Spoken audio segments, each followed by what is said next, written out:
روک دے۔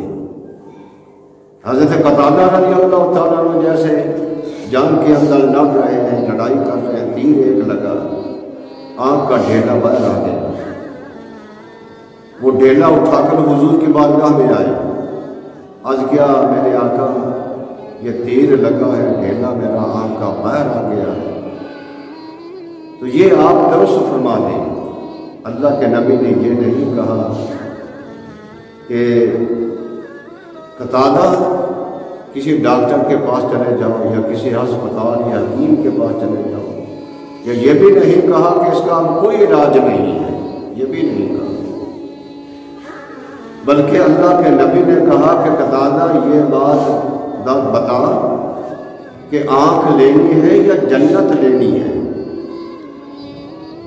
عرض کیا حضور صلی اللہ علیہ وسلم آئے میرے آقا، یعنی کہ جب دینے والا بھی ایسا سخی ہو تو مانگتے کو بھی طریقہ چاہیے کہ کیسے مانگا جاتا ہے۔ عرض کیا حضور آنکھ تو میں مانگ رہا ہوں اور لہذا جنت جو ہے وہ آپ کے صدقے مجھے مل ہی جائے گی۔ حضور صلی اللہ علیہ وسلم نے ڈھیلا ہاتھ میں رکھا، لوہا دہان لایا، اور حضرت قتادہ فرماتے ہیں کہ وہ ایسی آنکھ خوبصورت ہو گئی کہ دوسری آنکھ سے زیادہ خوبصورت لگتی، دوسری آنکھ کے اندر کبھی لالی آ جاتی، کبھی نظر کی کمزوری ہو جاتی، لیکن اس آنکھ کے اندر نہ کبھی لالی آئی، نہ کبھی دکھی، اور نہ کبھی اس کی نظر جو ہے وہ کمزور ہوئی۔ کیوں کہ وہ اللہ کے نبی نے عطا کی۔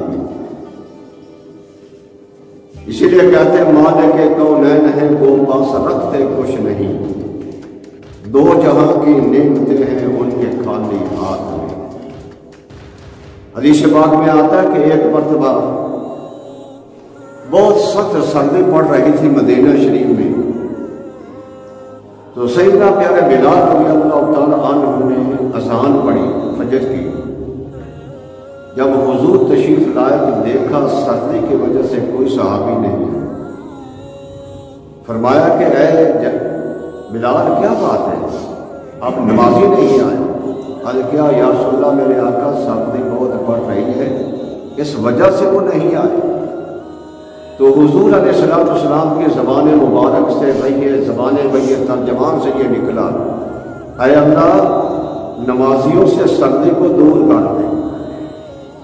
اتنا کہا تو حضرت بلال فرماتے ہیں تھوڑی دیر گزری تو دیکھا کہ چاروں طرف سے صحابہ کرام آ رہے ہیں نماز پڑھنے کے لیے، اور ہاتھوں میں پکے لیے ہوئے اپنے آپ کو جل رہے ہیں، یعنی ایسی سردی دور ہوئی، سردی تو دور رہا بلکہ گرمی لگ رہی ہے ان کو۔ مالک کونین ہیں وہ پاس رکھتے کچھ نہیں، دو جہاں کی نعمتیں ہیں ان کے خالی ہاتھ میں۔